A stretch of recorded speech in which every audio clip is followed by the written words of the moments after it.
여러분 안녕하십니까? 부동산 학교론 한동균입니다.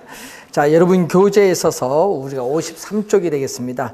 이 지대 이론에 관련된 그러한 내용이 되겠죠.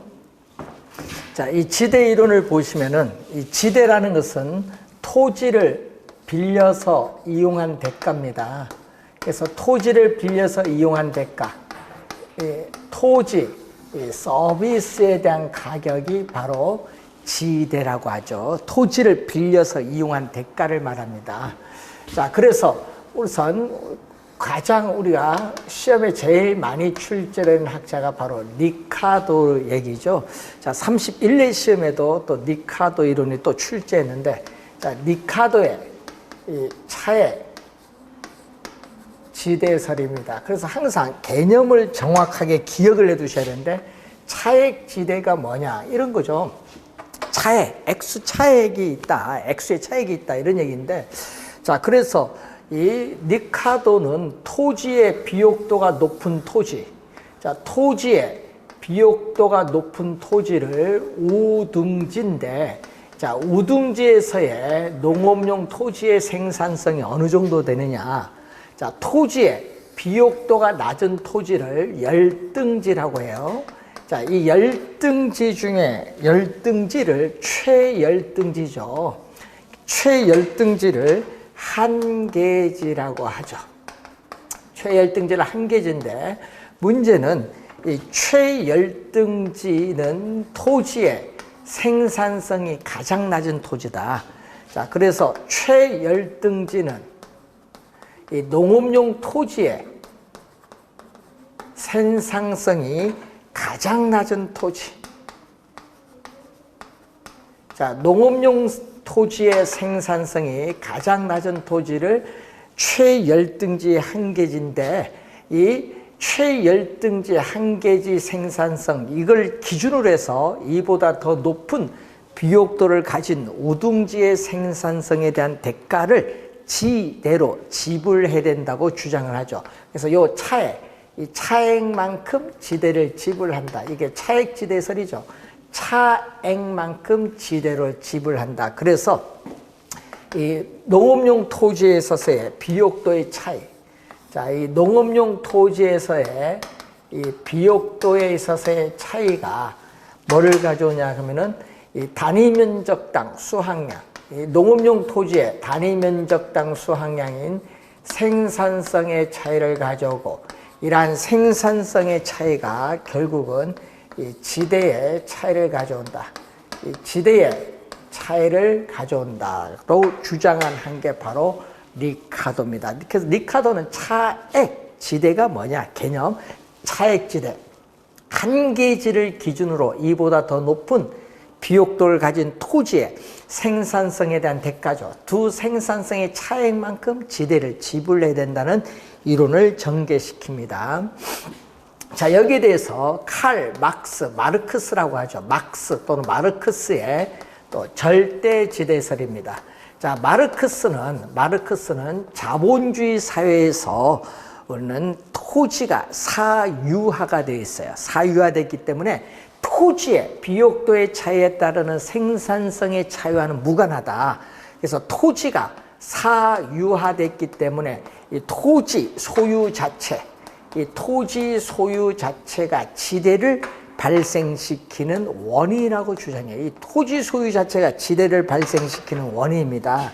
그럼 이 절대지대라는 것은 토지 소유자가 토지를 단지 소유하고 있다는 그 자체로서 발생하는 독점적인 수입을 절대지대라고 한다.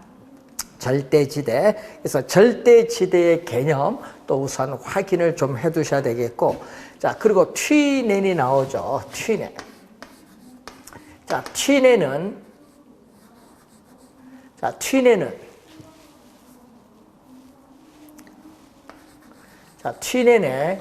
입지 교차 지대설이죠. 자, 튀넨의 입지 교차 지대설. 자, 우리 독일에 있어서의 튀넨이죠. 자, 튀넨은 이 리카도 이론은 위치를 경시하는데, 그래서 이 지대는 토지의 비옥도, 리카도 이론은 위치를 경시한 겁니다. 그래서 이 튀내는 이 지대는 토지의 비옥도만이 아닌 위치에 따라 지대의 차이가 발생한다는 위치 지대의 개념을 통해서 현대적인 입지 이론의 기초를 세운 학자가 바로 튀낸이다. 그래서 튀낸의 이론을 위치 지대설이라고 하죠. 그래서 위치를 우선 강조하는데, 자, 이 중심지인 우리가 시장이죠. 자, 여기 지대면은 지대인데 시장으로부터의 거리죠.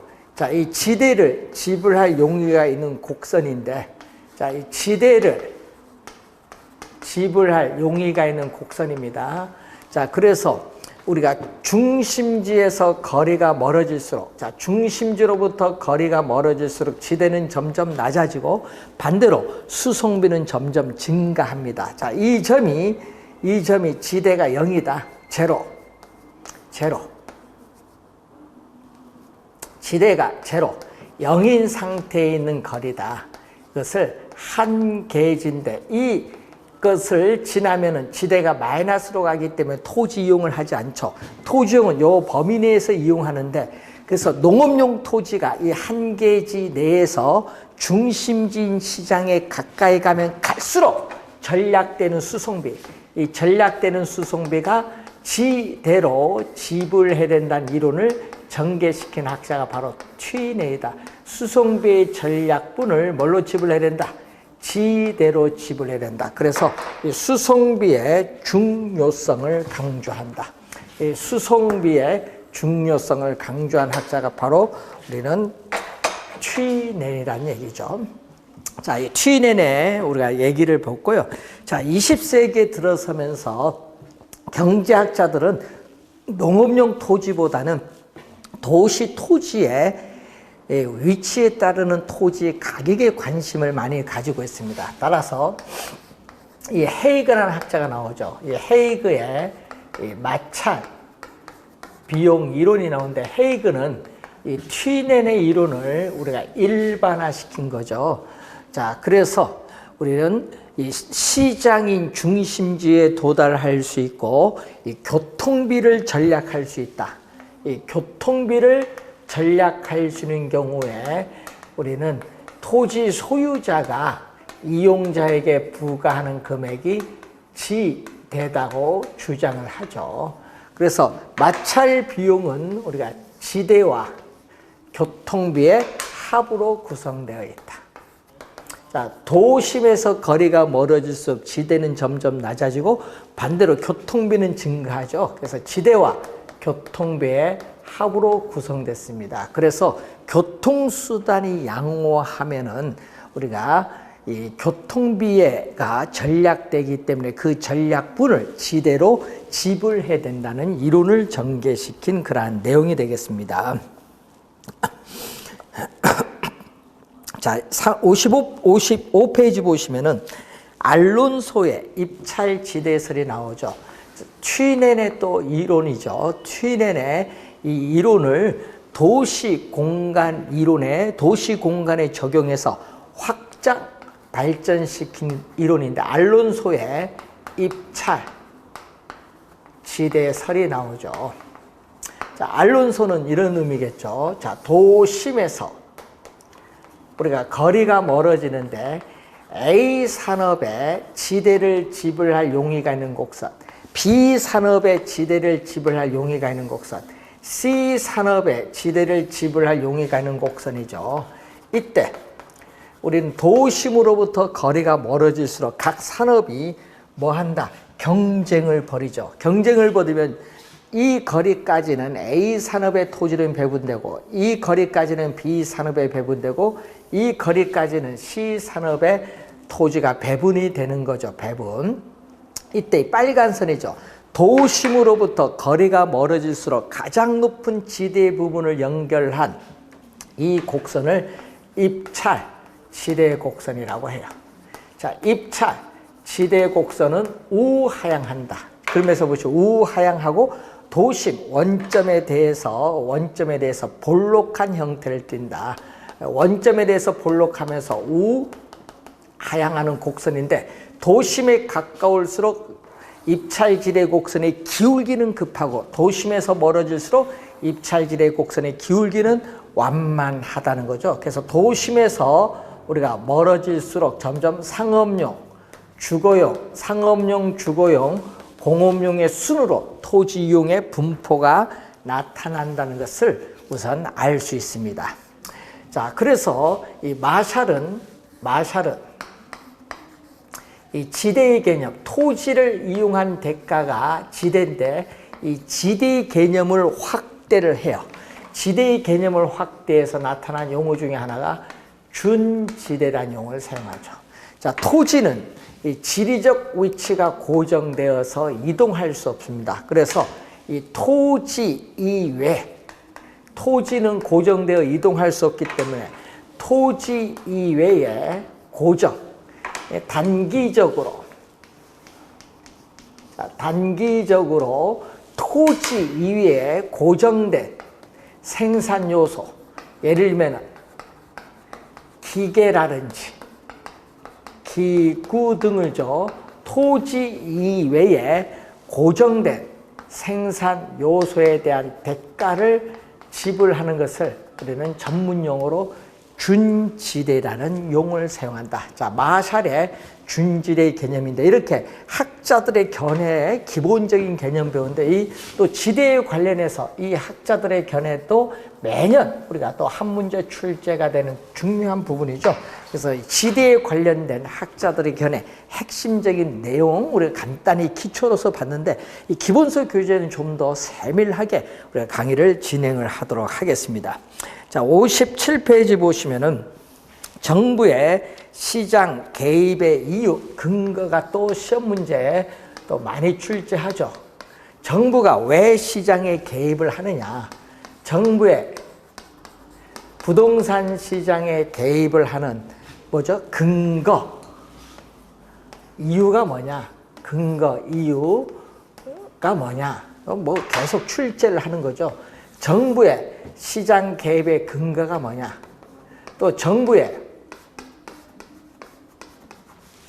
시장 개입의 방법은 뭐냐? 또 31회 시험에 또 출제를 했었죠. 정부가 시장에 개입을 하는 방법은 뭐냐? 하여튼 출제에 우리가 단골이 되는 그런 내용이 되겠습니다. 하여튼 매년 출제되는 출제의 단골이다. 잘 확인을 또 해두셔야 될 부분이죠. 정부가 시장에 개입을 하는 근거 이유는 시장의 실패.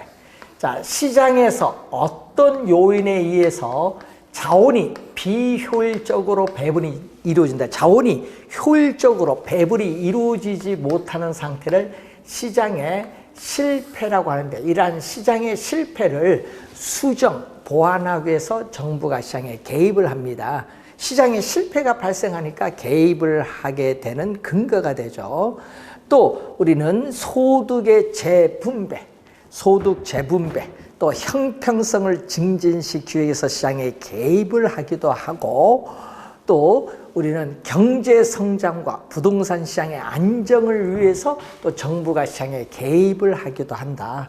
또 저소득층의 주거 안정을 위해서 공공주택을 공급을 하기 위해서 또 시장에 개입을 하게 되는 근거가 되기도 하죠. 그래서 여러 가지 이유들이 많습니다.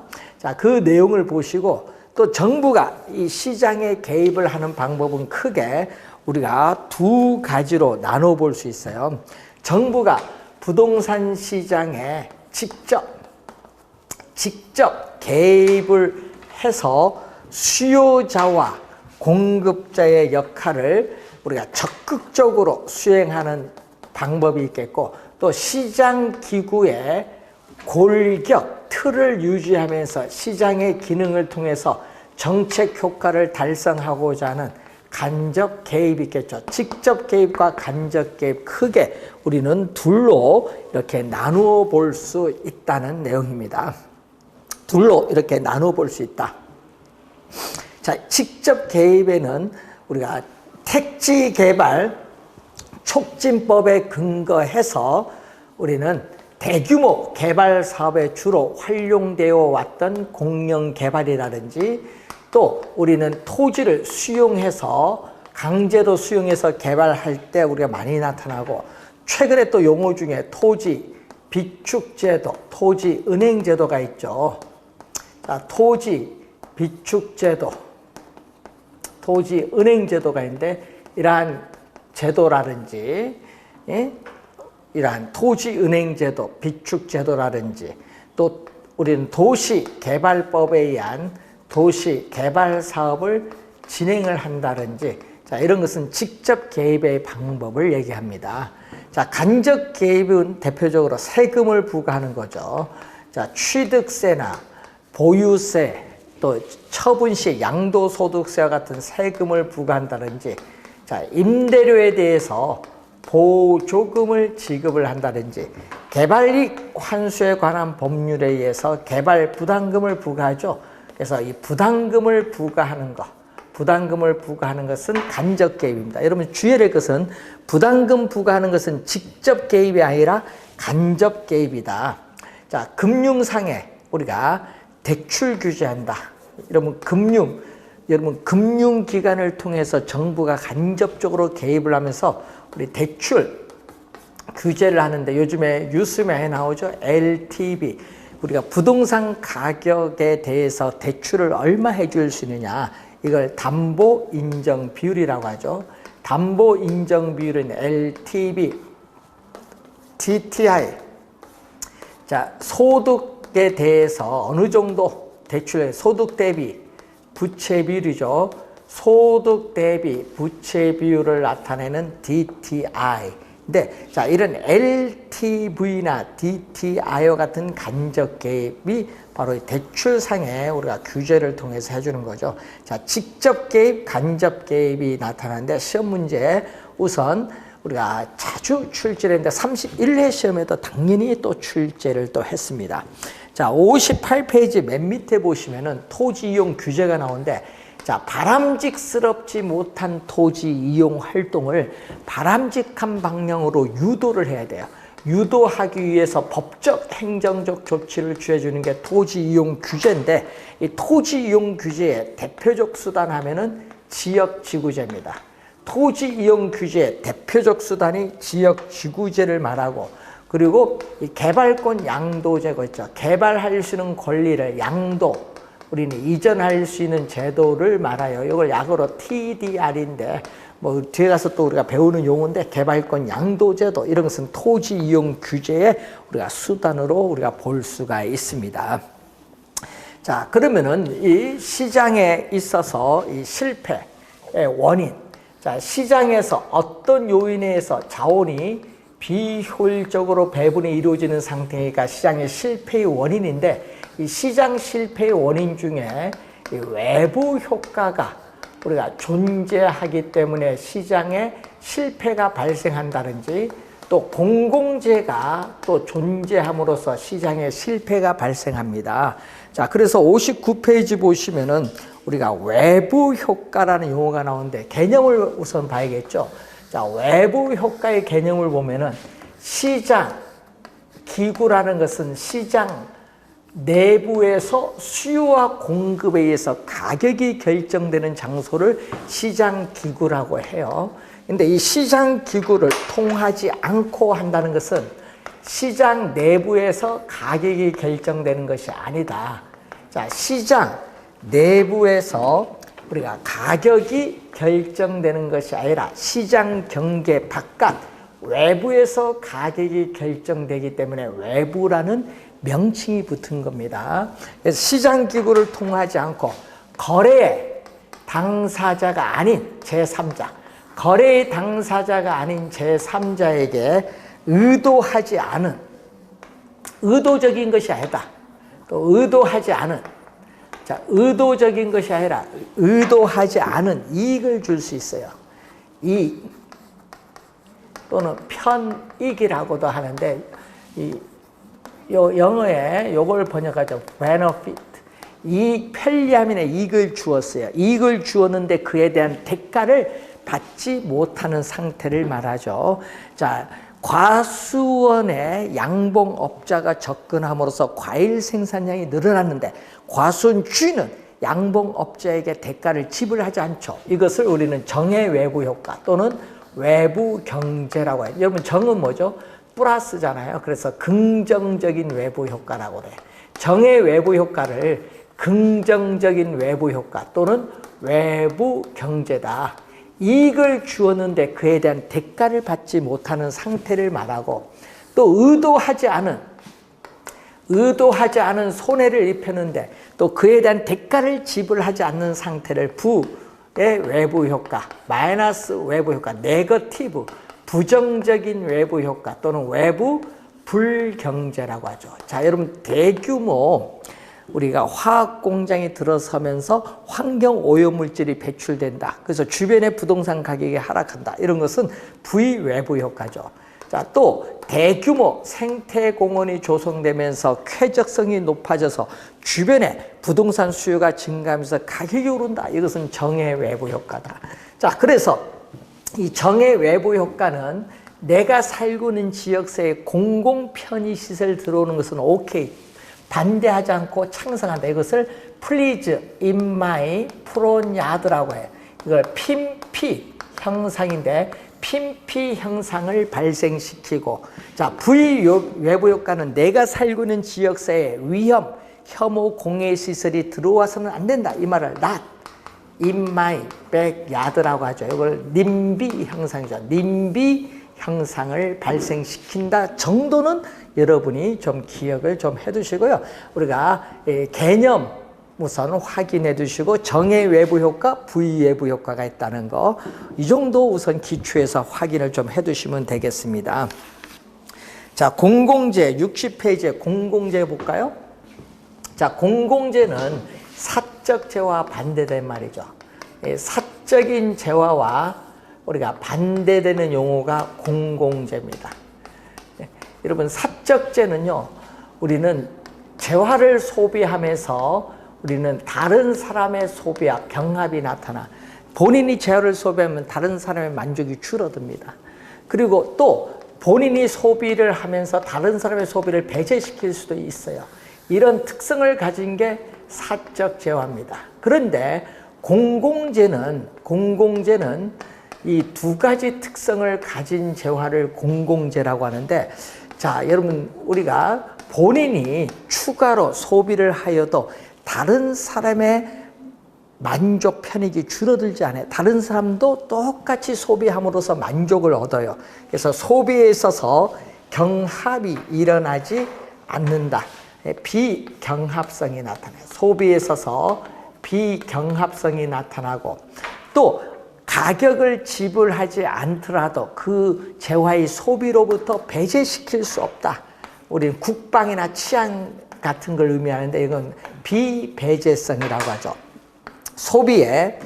소비의 비경합성, 비배제성, 소비의 비경합성, 비배제성을 가진 재화를 공공재라고 하죠. 그러다 보니까 공공재는 어떤 재화를 소비함에 있어서 아무런 가격을 지불하지 않더라도 그 재화를 공짜로 이용하고자 하는 무임승차자 문제가 발생한다. 공짜로 이용한다. 무임승차자 문제가 발생을 우리가 하는 것이 되겠죠. 대표적으로 뭐 공원이나 등대, 국방, 치안 등을 우리가 예를 들어 볼 수 있습니다. 자, 60페이지에 오시면은 거기에 지역 우리가 지구제가 나오죠. 자, 토지 이용 규제의 대표적 수단이 지역 지구제다. 자, 이 토지 이용 규제의 대표적 수단이 지역 지구제입니다. 국토의 계획 및 이용에 관한 법률에 있어서 용도 지역, 용도 지구, 용도 구역으로 지정을 하죠. 자, 그래서 법적으로 용도를 지정함으로써 토지를 합리적으로 이용을 하고자 하는 건데, 그래서 실시하는 목적이 있겠죠. 자, 그래서 이 지역 지구제는 이렇게 부외부 효과, 여러분 공장이 들어서면서 환경 오염 물질이 배출되면서 주변 부동산 가격이 하락을 하죠. 이러한 이 바람직스럽지 못한 토지 이용 활동이 부의 외부 효과입니다. 그래서 실시 목적은 바람직스럽지 못한 토지 이용 활동인 이 부의 외부 효과를 제거, 감소시키는 거죠. 그래서 이 부의 외부 효과를 제거, 감소시킨다. 부의 외부 효과를 제거, 감소시킬 목적으로 우리는 실시를 하게 되죠. 그래서 이 사적 시장이 외부 효과의 문제를 효율적으로 해결하지 못할 경우에 정부에 의해서 채택되는 부동산 규제, 정책의 한 방법이 바로 지역지구제라는 거죠. 그래서 또 토지에 있어서의 개발할 거냐, 토지를 보존할 거냐 또 상당히 논란이 많은데 이 개발할 거냐 보존할 거냐 상당히 논란이 많기 때문에 이 보존도 하고 개발도 해야 된다. 경제 성장을 위해서는 그 조화, 이 개발과 보존의 조화를 기하기 위해서도 지역지구제를 실시하는 목적이 있습니다.